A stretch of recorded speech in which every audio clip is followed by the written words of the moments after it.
Good morning, students. Today we will discuss about mole concept. This topic is in first chapter of class 11, some basic concept of chemistry. So, students, what is mole concept?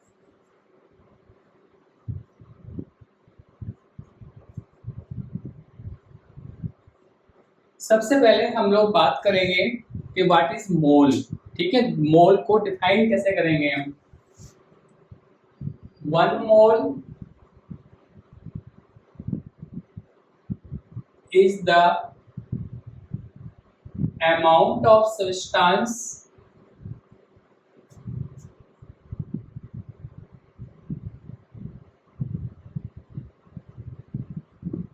which contains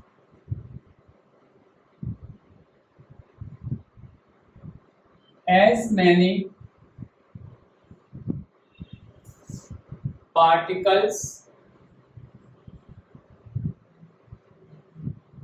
or entities as are present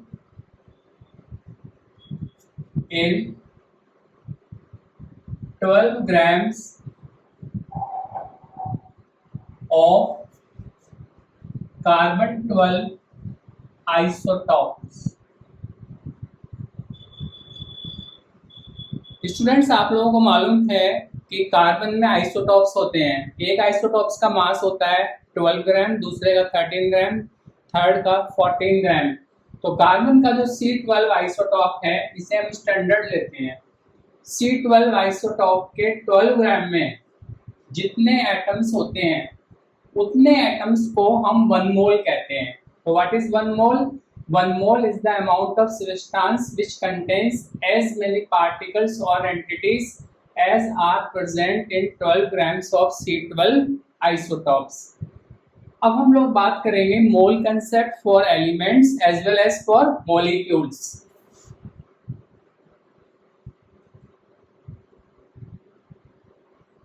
mole concept for elements and molecules.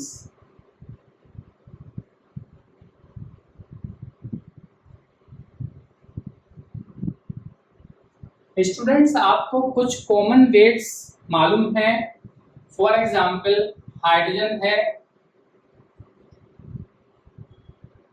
Hydrogen का mass है 1 ग्राम.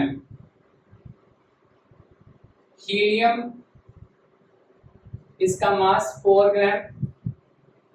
Carbon mass is 12 ग्राम. ये कुछ elements लिखे हैं मैंने.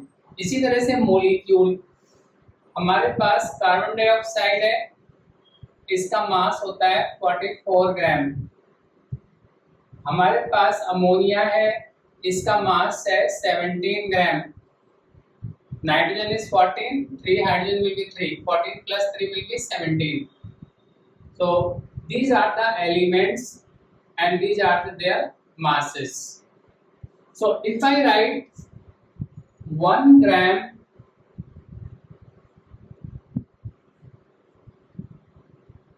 of hydrogen, it means 1 mole hydrogen, or we can write 1 gram atom of hydrogen, or Avogadro's number atom of hydrogen. What is Avogadro number, students? जब भी हम लिखते हैं Avogadro number, इट मीन्स इसकी वैल्यू हमें लेनी होती है 6.022 into 10⁻23. तो 1 ग्राम हाइड्रोजन को हम बोलेंगे 1 मोल hydrogen. Students, 1 gram atom of hydrogen and Avogadro's number of atoms of hydrogen. इसी तरह आप हीलियम के लिए लिखोगे, हीलियम का मास कितना है 4 ग्राम. 4 ग्राम of helium is equal to 1 mole helium is equal to 1 gram atom of helium. 1 मोल और 1 ग्राम एटम, ठीक है, दोनों का एक ही मतलब है. हम कहें 1 मोल हाइड्रोजन या 1 ग्राम एटम, हम बोले 1 मोल हीलियम या 1 gram atom of helium is equal to Avogadro's number atoms of helium. इसी तरह से आप कार्बन के लिए लिखेंगे 12 gram of carbon is equal to 1 mole carbon 1 gram atom of carbon, Avogadro's number atoms of carbon.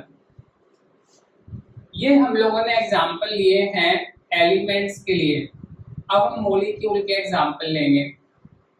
44 grams of CO2 is equal to 1 mole CO2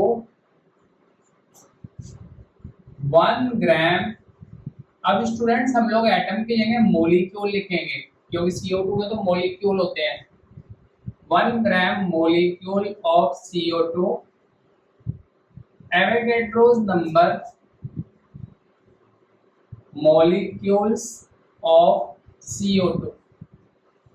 ठीक है, जैसे आपने एलिमेंट्स के लिए देखा है बिल्कुल इसी तरह से हम मॉलिक्यूल के लिए लिखते हैं.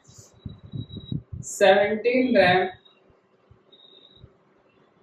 Of ammonia is equal to 1 mole ammonia 1 gram molecule of ammonia.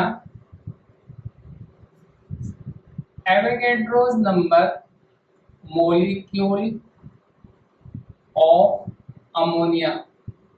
ठीक है, ये हमारा मोल कंसेप्ट है. जिस एलिमेंट का जो भी मास होता है वो 1 मोल के इक्वल होता है. जिस मॉलिक्यूल का जो भी मास होता है वो 1 मोल के इक्वल होता है. तो इस मास को स्टूडेंट हम लोग लिख सकते हैं molar mass.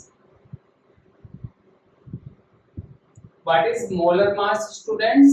Molar mass is mass of 1 mole. अगर एलिमेंट है तो एलिमेंट के मास को मोलर मास बोलते हैं. अगर मॉलिक्यूल है तो मॉलिक्यूल के मास को मोलर मास बोलते हैं. अब हम लोग इसके कुछ क्वेश्चंस करेंगे.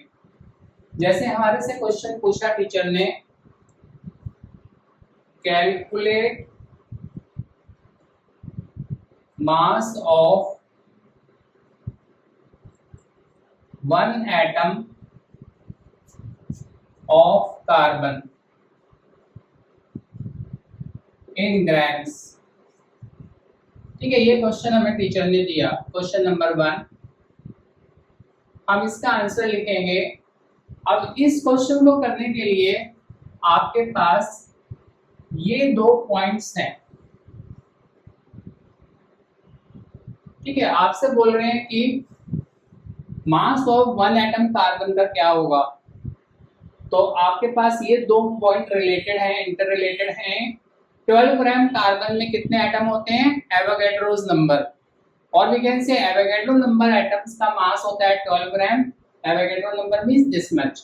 तो 1 एटम का मास कितना होगा? तो हम इसका आंसर लिखेंगे Avogadro number that is 6.022 into 10⁻23 atoms of carbon is equal to 12 gram of carbon. तो 1 atom of carbon, it will be 1 into 12 upon this Avogadro number. यहाँ से आप सॉल्व करोगे, it will come around 1.98 into 10⁻⁻23 ग्राम। ठीक है, ये हमने निकाला है कार्बन के एक एटम का मास। अगर ये 6 होता तो 2 आ जाता है यहाँ पे, बट ये 6 से थोड़ा सा ज्यादा है, तो our answer is little less than 2। ये हमने कार्बन के एक एटम का मास निकाल लिया। अब आपसे बोलेंगे calculate mass of 1 molecule of CO2।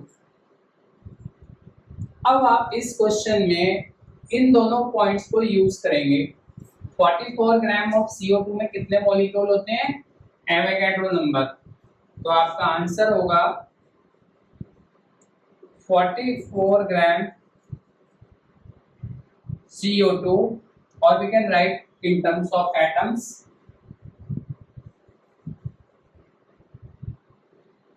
Avogadro number atoms of CO2 is equal to 44 gram. So one atom, here we need to write molecule, students. Avogadro's number molecule of CO2 is equal to 44 gram. So one molecule of CO2 will be 1 into 44 upon Avogadro number. This you will get in grams. तो अभी हमने क्या discuss किया है, मोल क्या होता है। 1 मोल किसी भी सब्सटेंस का वो अमाउंट है जिसमें इतने एटम्स होते हैं जितने 12 ग्राम कार्बन में होते हैं। तो 12 ग्राम कार्बन में कितने एटम होते हैं, एवोगैड्रो नंबर। इसका मतलब किसी भी सब्सटेंस के जितने मास में, जितने अमाउंट में एवोगैड्रो नंबर एटम होते हैं उसे हम 1 मोल बोलते हैं। तो Avogadro number of atom of hydrogen ये 1 मोल हो गया। Avogadro number of atom of helium ये 1 मोल हो गया।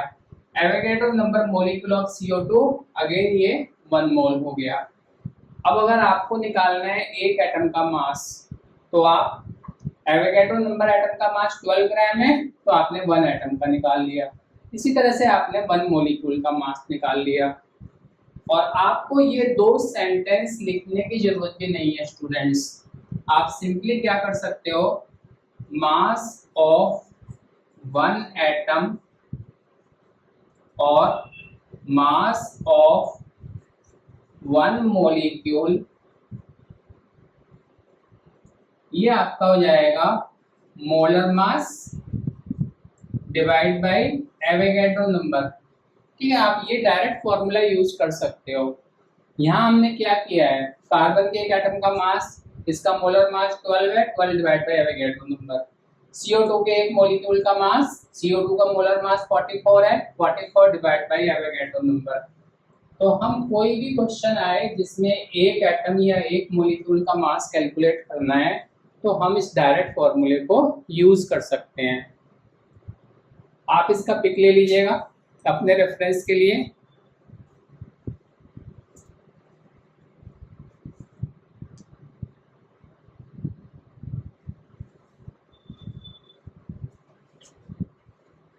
अब स्टूडेंट्स हम लोग कुछ और न्यूमेरिकल्स करेंगे मोल कंसेप्ट से रिलेटेड।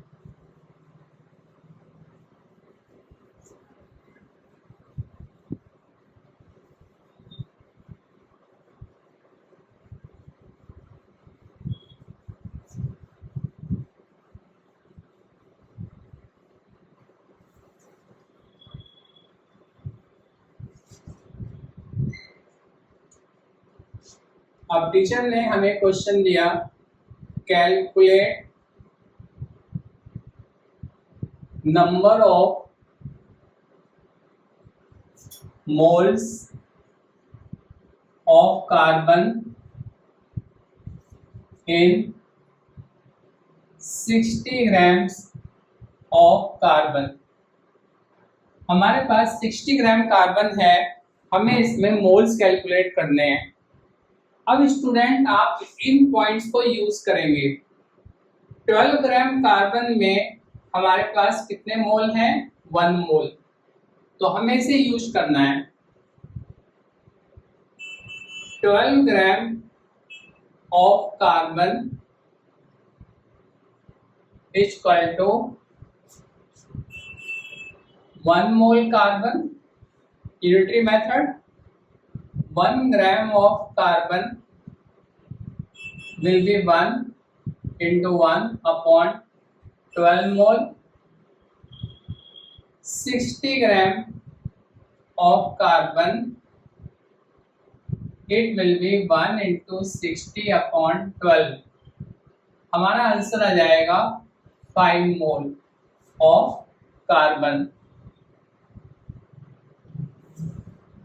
इसी तरह से हम लोग कैलकुलेट कर सकते हैं किसी भी कंपाउंड या मॉलिक्यूल में moles.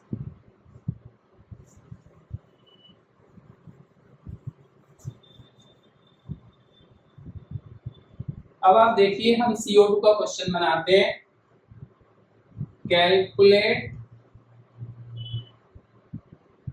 Number of moles of CO2 in 88 grams of CO2।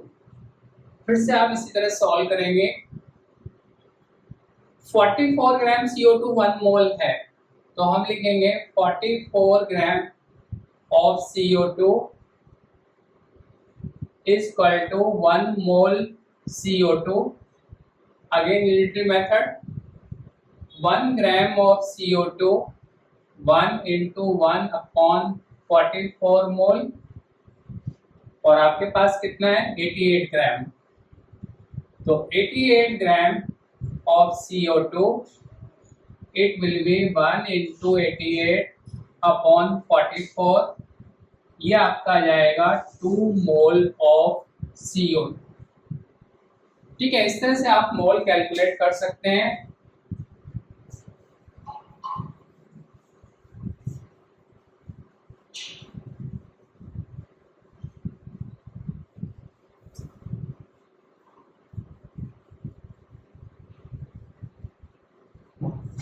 अब स्टूडेंट्स, इसमें आप एक इम्पोर्टेंट चीज नोट कीजिएगा कि जैसे हमने यहाँ पे मोल निकाले हैं, तो हमने 3 सेंटेंस लिखे हैं, ये भी 3 सेंटेंस लिखे हैं। If you don't want to write these 3 sentences, तो जैसे मैंने आपको यहाँ पे बताया है, तो इसी तरह से हम लोग यहाँ क्या लिख सकते हैं,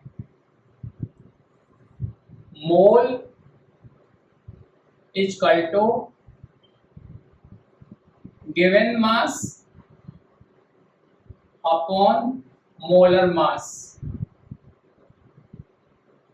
जब भी आपको मोल निकालने हैं, तो जो भी मास गिवन है आप उसे मोलर मास से डिवाइड कर दो। आपको ये 3 सेंटेंस लिखने की जरूरत ही नहीं है। जैसे हमें ये क्वेश्चन सॉल्व करना है, तो हम सॉल्व करेंगे mole is equal to given mass 88, molar mass 44, तो हमारे 2 मोल्स आ गए। ठीक है, आपको क्वेश्चन को क्विकली सॉल्व करना है। डायरेक्ट आप ये फॉर्मूला लर्न करोगे तो आप सोचोगे फॉर्मूला कैसे आ गया, बट हमने नॉर्मल तरीके से करके समझ लिया कि जब हम इस तरह से लिखते हैं कि 44 ग्राम CO2 1 मोल है, तो 1 ग्राम में कितने मोल हैं, 88 ग्राम में कितने मोल हैं। तो अल्टीमेटली हमारा यहाँ पे क्या आता है, ये मोलर मास है ऊपर, ये तो गिवन मास हो गया हमारा, ये मोलर मास हो गया। यहाँ क्या आया, यहाँ भी गिवन मास है 60 और नीचे हमारा मोलर मास आ गया।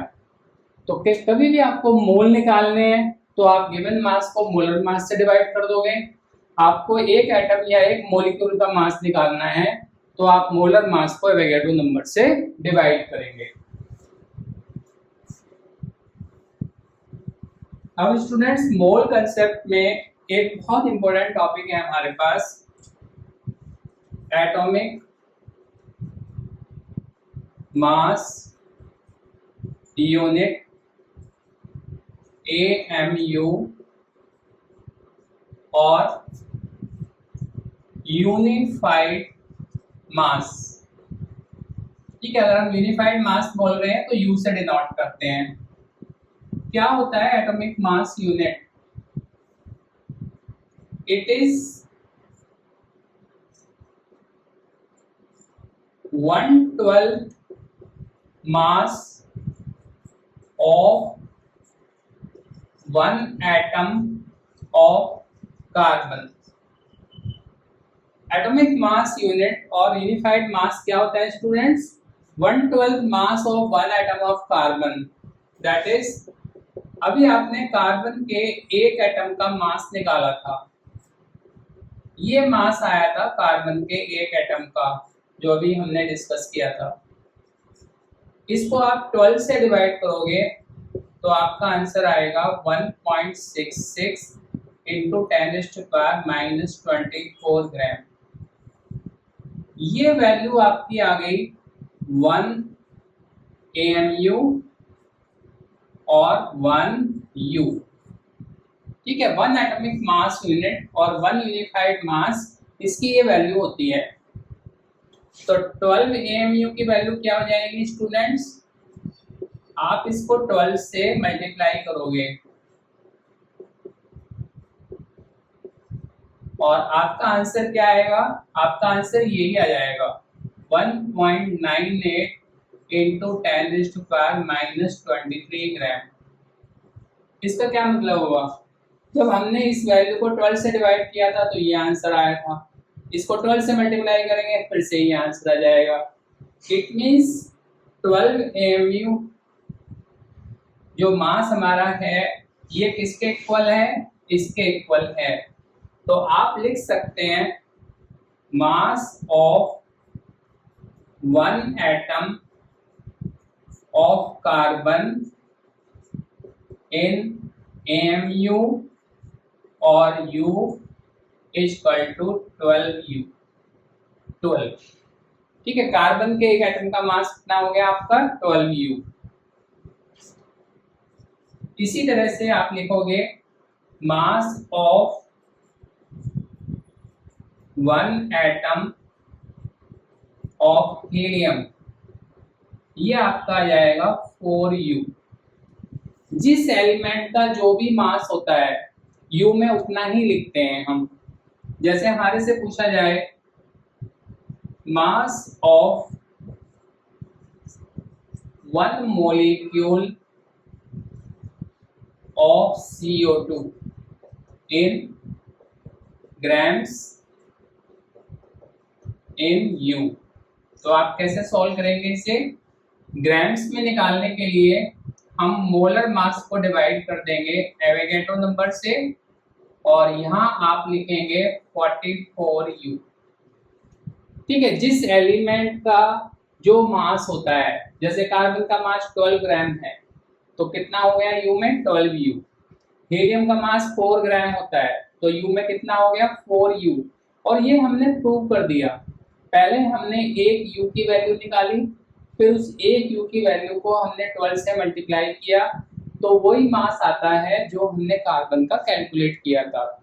इसका मतलब 12 AMU और 12U equal to this much mass. तो कोई भी न्यूमेरिकल आपको टीचर बोले, आपसे एक मॉलिक्यूल का मास पूछेंगे ग्राम में, तो आपको मोलर मास को एवोगैड्रो नंबर से डिवाइड करना है। अगर आपसे U में पूछेंगे तो जो उसका मास होता है उसी को हम U में लेते हैं। आई होप स्टूडेंट्स ये सब कुछ आपको समझ में आ गया है। आज की वीडियो में हमने डिस्कस किया है मोल कंसेप्ट। मोल क्या होता है? किसी भी सब्सटेंस के उस अमाउंट को हम 1 मोल कहते हैं जिसमें इतने एटम्स, आयंस या मॉलिक्यूल होते हैं जितने कि 12 ग्राम ऑफ C12 आइसोटॉप में है। इसके बाद आपने मोल कंसेप्ट एलिमेंट के लिए डिस्कस किया है, आपने मोल कंसेप्ट मॉलिक्यूल के लिए, कंपाउंड के लिए डिस्कस किया है। फिर आपने देखा है कि अगर एक एटम या एक मॉलिक्यूल का मास निकालना है तो कैसे निकालना है, और अगर हमें मोल कैलकुलेट करने हैं तो गिवन मास अपॉन मोलर मास। इसके बाद हम लोगों ने इम्पोर्टेंट टॉपिक किया है एटॉमिक मास यूनिट और यूनिफाइड मास। आई होप आपको ये सारा कुछ समझ में आ गया है। अगर आपके कोई डाउट्स हैं तो आप कमेंट्स में लिख सकते हैं। I will try to cover these doubts in my next video. Please like it, share and subscribe. Take care. Thank you very much.